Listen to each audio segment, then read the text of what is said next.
The Monday Night Lights will be out as the Seahawks and Texans battle at Lumen Field. Who's got the edge in Week 7? We're going to be diving in on a crossover special. Locked On Seahawks, Locked On Texans.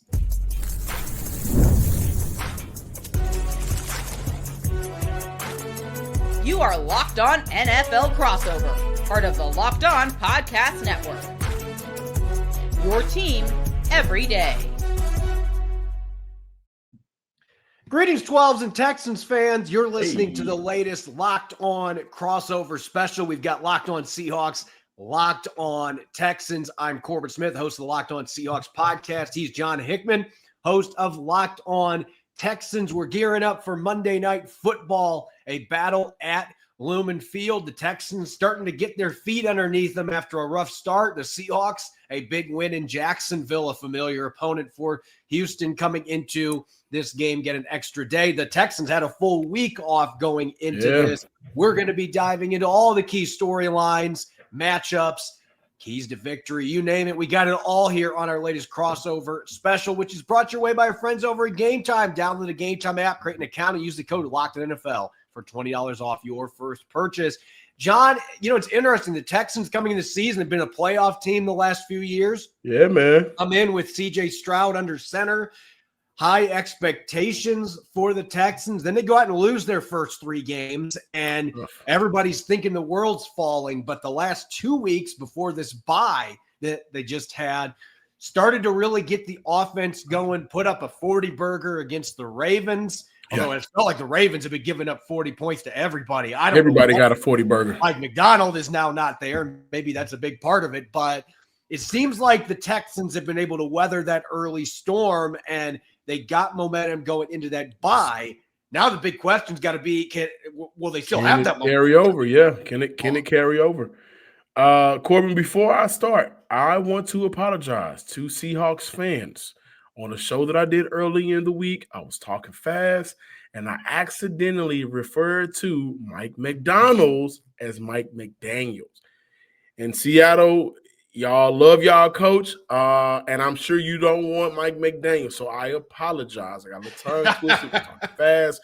You guys absolutely have the better coach. But, yeah, for Houston, coming into this Monday night game, and it's going to be a late one.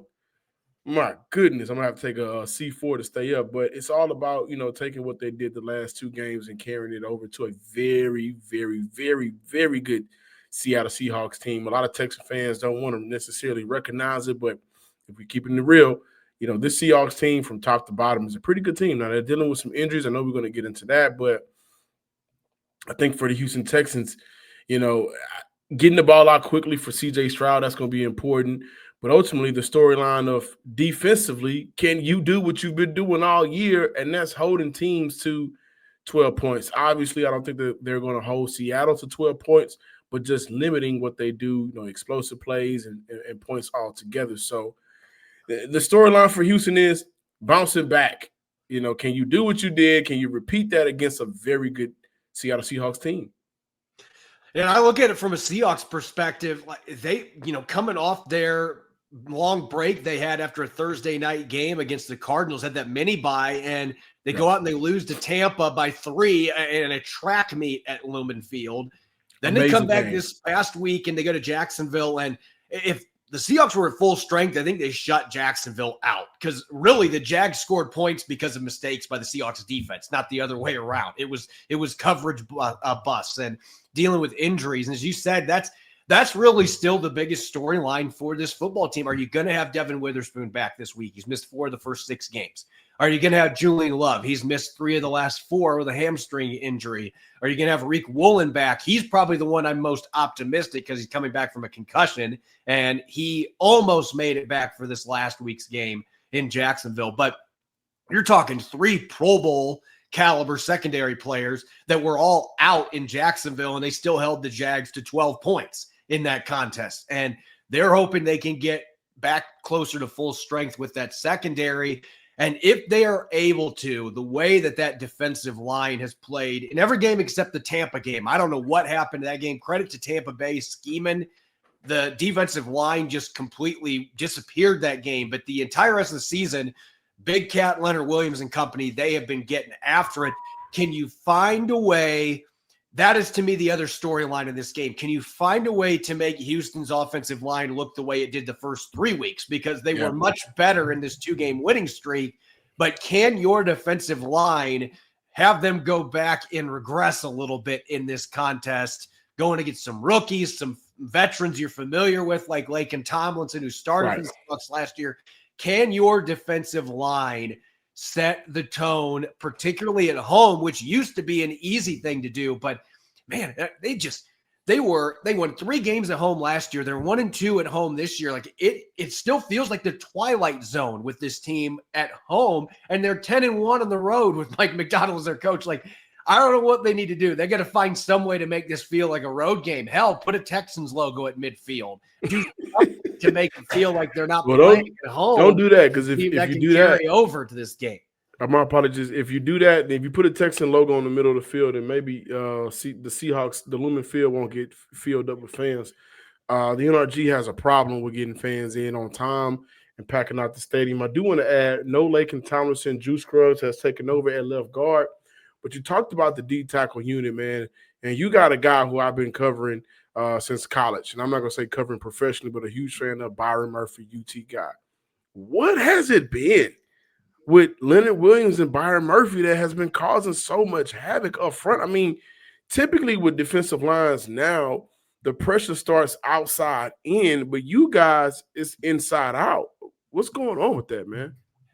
Well, you talk to any defensive coach, outside guys feed off inside, inside feeds off outside. There is a symbiotic relationship there. But Seattle has been able, when they've really been clicking this year, it has been all about the ability of those guys in the interior to get penetration and just completely blow up plays before they can even get started. And Big Cat's been doing that ever since they traded for him a couple years ago. He should have been an All-Pro last year. I still don't understand how he was not at least a second-team All-Pro. Probably should have been a first-team All-Pro with the numbers he put up.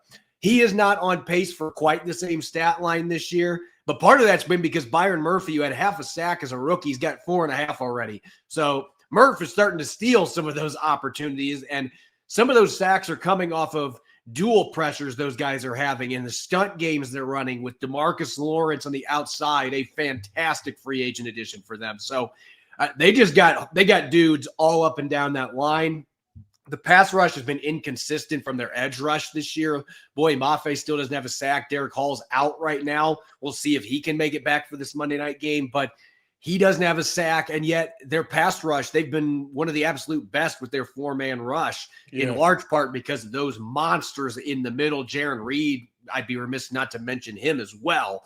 Those guys have all caused problems. And so I think from Seattle's perspective, like, can you get the crowd noise to really – can you get those guys to play to it? Because that has been the weird thing they haven't been able to do consistently at home the last couple of seasons. Really? And if there's a night to get it going, it's Monday Night Football under the lights, and you're playing against a team in Houston that's got some playoff pedigree. Like, that's the night to get after it and really try to take advantage of an O-line that has been better the last few games, but has also had some really tough performances this year for Houston.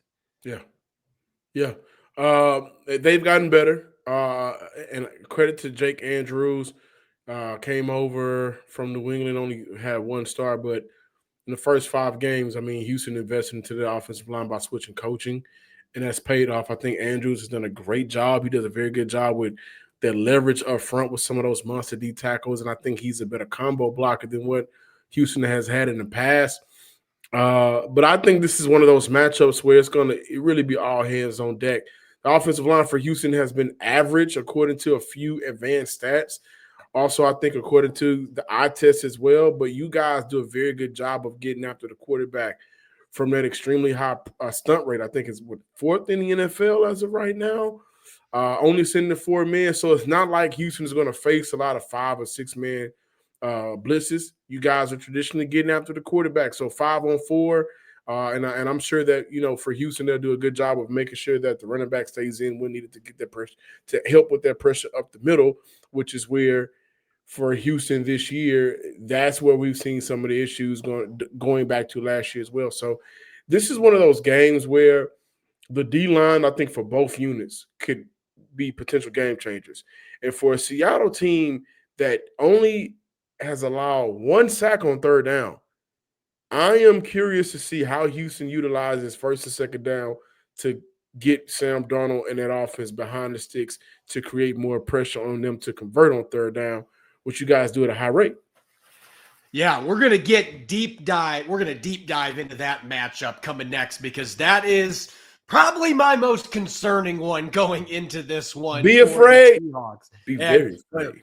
We're going to be breaking all of those key matchups down when we come back here on our crossover edition, Locked On Seahawks and Locked On Texans. I'm Cody Rourke from Locked On Broncos, and this episode is brought to you by Peloton. Peloton is shaping the future of fitness with the brand new Peloton Cross-Training Tread Plus, powered by Peloton IQ. This is Peloton's most advanced equipment yet, giving you real-time guidance and endless ways to move, whether you're running, lifting, or you're cross-training with your favorite instructors like Alex Toussaint. It's training reimagined to make your workout more personal. Peloton is built for breakthroughs. With features that help you plan, stay motivated, and hit peak performance, you can let yourself run, lift, flex, and go, while Peloton handles all the rest. Plus, Peloton IQ provides real-time strength coaching, tracking your progress and suggesting weights that challenge you so you can get stronger. Plus, the new movement tracking camera, it counts your reps and corrects your form in real time, making sure every rep is safer and smarter. So let yourself run, lift, flex, push, and go. Explore the new Peloton Cross-Training Tread Plus at onepeloton.com. NFL season's officially in week 7, and FanDuel is making sure you're ready for kickoff with a can't-miss offer. Right now, new customers can bet just $5, and if your bet wins, you'll get $300 in bonus bets to use across the app. I love using FanDuel because it fits however you like to bet. Player props, such as how many touchdown catches Jackson Smith and Jigba will have against the Texans. Building a same-game parlay with multiple prop bets from week 7, or even jumping in live as the action unfolds. It makes every game more exciting, whether you're watching your team or just keeping an eye on your fantasy lineup. It's quick, it's easy, and the best way to add a little more energy to your Sundays. So are you ready to play? Download the FanDuel app now by visiting FanDuel.com to get started. That's FanDuel.com to place your first $5 bet. Welcome back to Crossover Thursday, Locked On Seahawks, Locked On Texans. He's John Hickman from Locked On Texans. I'm Corbin Smith, Locked On Seahawks. A special thanks to all the 12s and Texans fans out there for making both of our podcasts your first listen 5 days a week. We've got a big Monday nighter coming up at Lumen Field, Seattle and Houston. And John, we've already started to sprinkle a little bit of matchup talk into this game, but I want to continue, kind of piggyback off of what you were discussing at the end of the last segment, and what to me is the nightmare matchup for the Seattle Seahawks. And that's going against the edge rushers for the Houston Texans. And Charles Cross and Abraham Lucas have both had pretty darn good seasons. I think Charles Cross is playing at a Pro Bowl level, maybe even borderline All-Pro. He's been really good in pass pro. He's done a lot of nice things in this run game that's been a great fit for his athleticism. Abe Lucas has had a solid year. He's made some mistakes. There's been some bumps in the road, but he's healthy. Both those guys have had pretty good years, but this may be the toughest matchup that they have had in terms of multiple edge rushers that they've got to deal with. When you're talking about Will Anderson, Danielle Hunter, this is a game that absolutely scares me from that perspective. And at the same time, it's the type of litmus test that if Charles Cross and Abraham Lucas step up to the plate and play well, you feel like this offensive line truly has turned the corner, and that this can be an offensive line that is playoff caliber, something they have not had for the last several years in the Pacific Northwest. Yeah, and I'm going to piggyback off that by saying this is one of those games where Monday Night Football, prime time, under the lights, 12-man stadium, Lumen Field, the storyline is there, and I need both Danielle Hunter and Will Anderson to show up. And I need them to show up at the same time. We love pressure rates now in the NFL. We love those advanced numbers, but they got to get after the quarterback. That's number one. But for two, and this is where I'm going to let Seahawks fans in on a little secret, that ain't all they good at. And specifically Will Anderson. Will Anderson will shut down the run from an edge position. I mean, rarely do you see a guy play with that much edge discipline while still being able to get after the quarterback, not allowing running backs to kind of run free, undisciplinedness, which that can cause big plays out on the edge. Will Anderson knows how to do it and get after a quarterback, but he also knows how to limit big runs from the running back perspective. And so I need that. And I'm going to say this because I want to ask you about this as well. So Greg Bell, Seattle Seahawks beat reporter, tweeted earlier in the week that you guys were kind of managing Kenneth Walker because of maybe a foot issue, right? Limited to his snaps and percentages out on the field. Yeah. If Houston sees more of Zach Charbonnet, then y'all should be very afraid of that edge rushing duo because they're going to force everything back inside. And Houston's D tackles, they don't get a lot of credit, rightfully so. Like, they're not big names. They're not household names. They're not stars. But those guys play some phenomenal football because they are always where they need to be. And Danielle and Will does a very good job of flushing that action back on the inside for the D tackles and the linebackers to feast on the action that they're creating for them.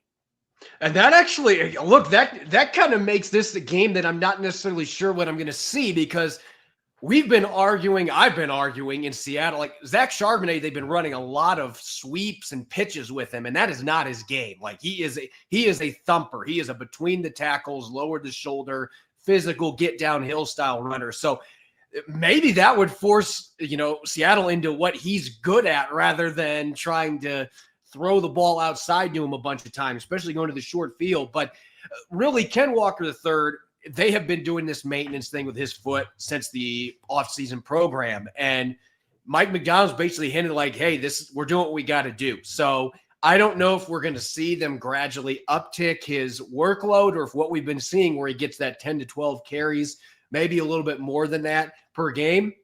That's what their recipe has been for him. So I know a lot of Seahawks fans have been saying get in the ball more, but clearly the Seahawks are not going to be giving in to that temptation. They haven't done it the last few games. But his speed to the outside, if Houston's going to be that aggressive trying to funnel things back in, he is one of the few backs in the league that has the athletic juice and the rocket booster to still be able to get outside and make those things happen. So I'm really curious to see what the run game looks like in this one and how Houston is going to play it, just because the Seahawks have been kind of unpredictable with what their run games look like. They've had a couple games, they've really ran the football well. Then they've had games like this past weekend in Jacksonville where they had 8 plays of 0 or less yards in the run game, and they've had a lot of negatives. So you just don't know what you are going to get from this Seahawks squad. Yeah. As far as Houston's offense is concerned, I am really looking at the receivers against the corners because we don't know if Devin Witherspoon's going to be back this week. Reek Woolen is still dealing with concussion protocol. Yeah. If I had to guess now, he's going to play. But they've got injuries in the secondary. Houston has refurbished that receiving core, Nico Collins being the number one guy, but they've added pieces around him. Christian Kirk's had a couple big games. That is a matchup that it feels like it could have the swing on who is going to win this one, especially if Seattle's somewhat shorthanded. Absolutely, Corbin. I look at Seattle, and I try to find the weakness on every team Houston has to play. I mean, I love y'all offense. I love what y'all doing offensively. I really do. But I'm like, how can Houston pull it off? Nico Collins has to be great because the one thing that we saw in the Baltimore game before Houston went into that bye week, Christian Kirk looks like he was starting to get more comfortable. He missed the first couple of games of the year, slowly had to ramp himself up. And so with a banged-up secondary, right, you got guys out there that wouldn't typically be out there for the number of plays that they may have to play coming up. If Nico Collins is the guy that we know he is, like a top 7 receiver in the NFL, making plays underneath, across the field, down the field, then I think that you guys may have to focus a little bit more on him, and that should allow for a Dalton Schultz, who has been amazing for Houston on first and third downs, to get those opportunities underneath. But more so Christian Kirk, for him to continue to kind of get himself back into the swing of thing so he can have an impact on the game. If Nico is that guy, let me not say if Nico is that guy, because he is that guy. But if he has one of those performances where through 3 quarters he's looking at 85 to 90 yards, and he's just catching everything coming his way, then I wonder how that's feeding off everybody else. And can Seattle kind of keep up with that if Christian Kirk is going, even if the rookies are getting involved into the passing game seldomly, but making bigger plays down the field. So that's a scary matchup as well. Again, I kind of look at the matchup that you guys can kind of win up front with the D tackles. That goes to Seattle, but the DBs versus Houston's offense, I think that favors Houston a little bit more. And so who's going to cancel out who, and how can each of those battles kind of feed off one another for success? Now we're going to transition up next from the matchups into the keys to victory. What have these teams got to accomplish to win at Lumen Field on Monday Night Football? We'll dive into that up next here on our crossover edition of Locked On Seahawks and Locked On Texans. The NFL season's officially underway, and honestly, there's nothing better than being in the stadium surrounded by fans cheering on your team. But let's be honest, getting tickets, it can be an absolute hassle, whether it's login screens, prices jumping at checkout. It can be incredibly frustrating, and that's why I use Game Time, the app that gives the advantage back to fans like me. Game Time is fast, easy, and backed by the Game Time guarantee. You'll always get 100% authentic tickets delivered on time and at the best price. Plus, all fees are included, so the price you see is the price you pay. When I pull up on Game Time, just a couple taps, I can get amazing deals. I'm talking about your favorite NFL games as low as $100. The app made it super simple. I can even get the exact view from my seat before I buy. And with their zone deals, you can pick the section. Game Time picks the seats, and you save big. It's faster, cheaper, and less stressful than any other way I've ever bought sports tickets. Download the Game Time app, create an account, and use the code LOCKEDONNFL for $20 off your first purchase. Terms apply. Again, that's the promo code LOCKEDONFL for $20 off. Swipe, tap, ticket, go download Game Time today. Welcome back to Crossover Thursday, Locked On Seahawks, Locked On Texans. I'm your host, Locked On Seahawks. He's John Hickman, Locked On Texans. We've got a massive Monday night matchup coming up. Seahawks hosting the Texans at Lumen Field. Seattle looking to improve to 5-2. Texans looking to get back to the 500 mark and continue their current 2-game winning streak.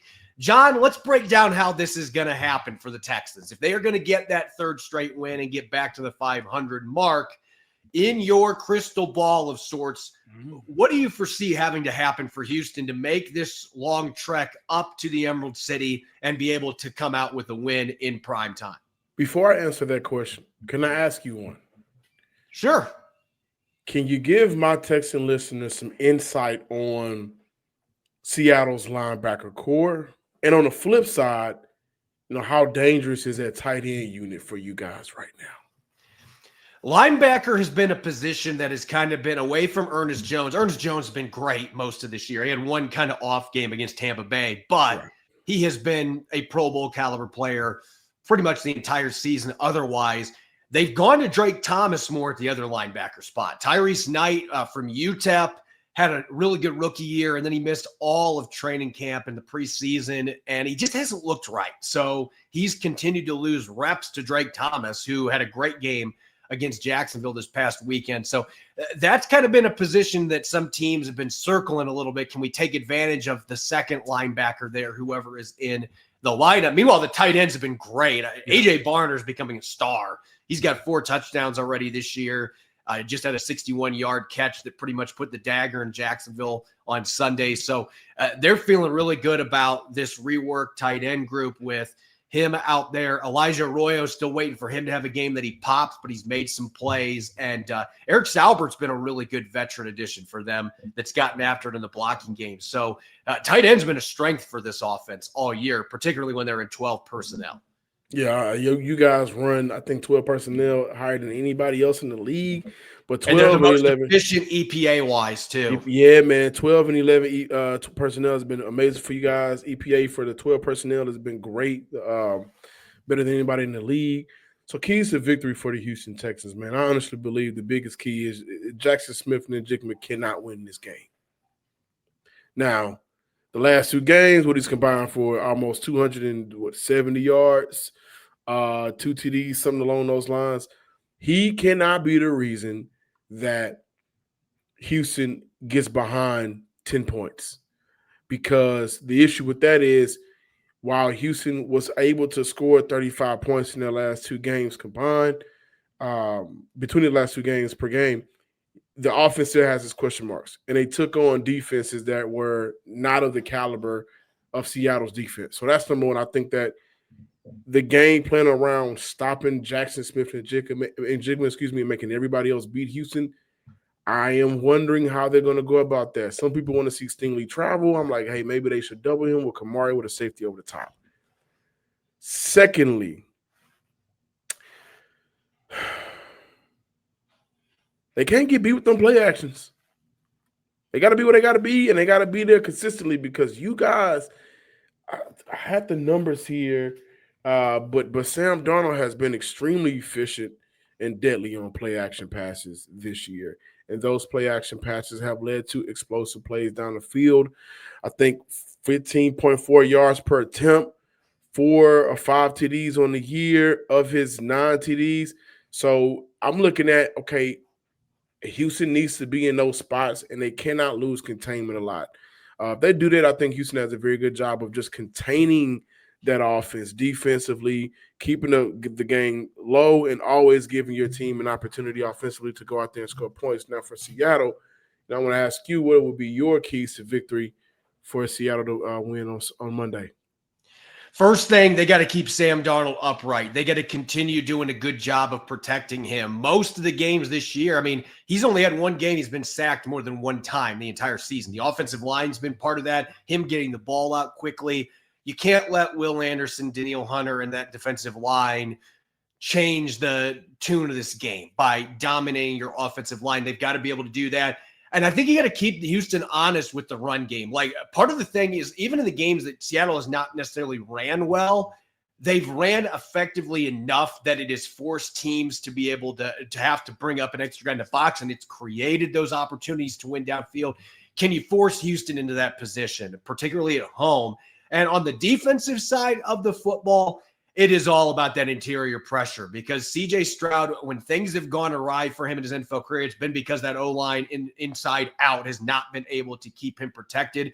If Leonard Williams, Byron Murphy, Jaron Reed and company can make life tough for him early, I'm confident Seattle can slow down the run game. But if you can get that interior pressure, Stroud, he might get forced into some throws downfield, just trying to make plays happen.